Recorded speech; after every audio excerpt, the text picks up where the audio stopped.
हाय, कसे आहात सगळे? मी कोजागिरी स्वागत करते तुमचं आपल्या चॅनलमध्ये, ज्याचं नाव आहे kitchen recipe and lifestyle vlog. तर आता पाऊस चालू झालेला आहे. पावसामध्ये आपल्याला असं चमचमीत असं काहीतरी खाऊ वाटतं, तळलेले पदार्थ खाऊ वाटतात. तर त्यासाठीच आपण आज एक रेसिपी बनवणार आहोत. तर चला आपण रेसिपीला सुरुवात करूयात. तर आज आपण बनवणार आहोत 3 लेअर ब्रेड पॅटीस पकोडाची रेसिपी. तर एका कुकरमध्ये मी 5 ते 6 एवढे मीडियम आकाराचे बटाटे घेतलेले आहेत. ते चांगले स्वच्छ धुवून घ्यायचे. नंतर त्यामध्ये पाणी टाकून 3 ते 4 एवढ्या शिट्ट्या काढून घ्यायच्या. तर इथे बघताय आपले बटाटे असे छान मऊसूत शिजलेले आहेत.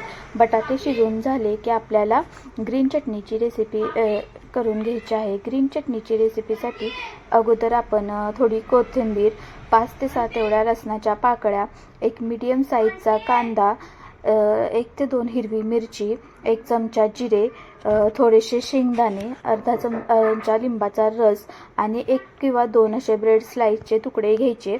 नंतर थोडं पाणी टाकून मऊसूत अशी आपण चटणी बनवून घ्यायची. तर इथे रेडी आहे आपली ग्रीन चटणीची रेसिपी. तर ग्रीन चटणीची रेसिपी बनवून झाल्यानंतर आपल्याला बटाट्याची भाजी बनवायची आहे. तर त्यासाठी आपण हिरवी मिरचीची चटणी बनवून घेऊयात. तर त्यासाठी आपण 4 ते 5 एवढ्या हिरवी मिरची घ्यायची. नंतर 7 ते 8 एवढ्या लसूण पाकळ्या घेऊन, थोडी कोथिंबीर, 1 चमचा जिरे, मीठ आणि ओवा घ्यायचा. तो हातावर थोडा क्रश करून घ्यायचा मिक्सरमधून वाटून घ्यायचे. ज्या कोणत्या भांड्यामध्ये तुम्हाला बटाट्याच्या भाजीची रेसिपी बनवायची असेल ते भांडं घ्यायचं. त्यामध्ये आपल्याला थोडंसं तेल टाकायचं. तेल चांगलं गरम झाल्यानंतर 1 चमचा एवढे जिरे टाकायचे. जिरे चांगलं तेलामध्ये तडतडून घ्यायचं. नंतर थोडासा कढीपत्ता टाकायचा. कढीपत्ता पण आपण तेलामध्ये तडतडून घ्यायचा. नंतर आपण वाटून घेतलेली हिरवी मिरचीची चटणी टाकायची. ती पण चांगली भाजून घ्यायची. तेलामध्ये चांगली भाजून झाल्यानंतर 1 चमचा हळद, 1 चमचा हळद टाकल्यानंतर 1 चमचा कोरिअँडर पावडर टाकायची. ते सगळं तेलामध्ये छान मिक्स करून घ्यायचं. ते चांगलं तेलामध्ये छान मिक्स झालं की नंतर आपण शिजवून घेतलेले बटाटे बारीक करून तेलामध्ये टाकून घ्यायचे. ते तेलामध्ये चांगले मिक्स करून घ्यायचे. नंतर चवीप्रमाणे मीठ टाकायचं आणि बटाट्याची भाजी आपण चांगली अशी मिक्स करून परतून घ्यायची. बटाट्याची भाजी छान परतून झाली की नंतर आपण बनवणार आहोत बेसन पिठाचा घोळ. तर बेसन पिठाचा घोळ बनवण्यासाठी एका भांड्यामध्ये थोडं बेसन पीठ घ्यायचं. नंतर एक कडकपणा येण्यासाठी कॉर्नफ्लॉवर घ्यायचा.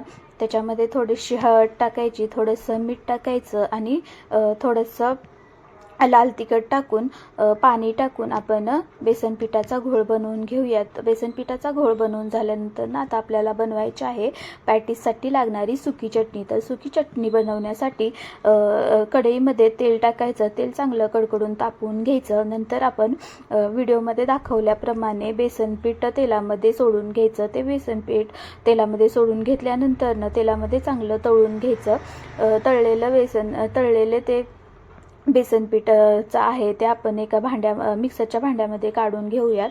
त्यामध्ये थोडीशा लसणाच्या पाकळ्या, थोडंसं लाल तिखट आणि लाल तिखट नंतर चवीपुरतं मीठ टाकून आपण मिक्सरमधून वाटून घेऊयात.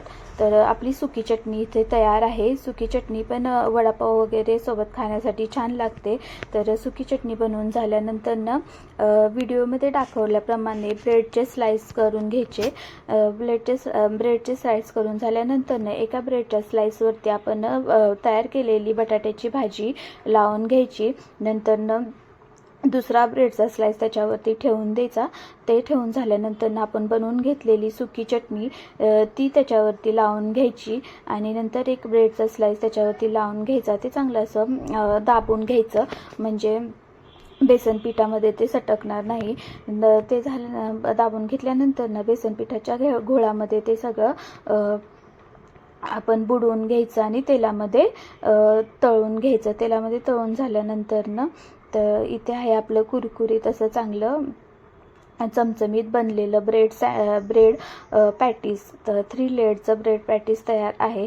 तर छान रेसिपी आहे, कुरकुरीत होते, चमचमीत होते. आपण लहान मुलांच्या डब्यासाठी वगैरे देऊ शकतो, चहाबरोबर नाश्त्यासाठी खाऊ शकतो. तर तुम्हाला ही रेसिपी आवडली असेल तर आपल्या चॅनेलला लाईक, शेअर, सबस्क्राईब आणि कमेंट करायला विसरू नका.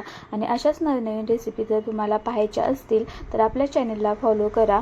भेटूयात आपण लवकरच नवीन व्हिडिओमध्ये. तोपर्यंत आपली काळजी घ्या.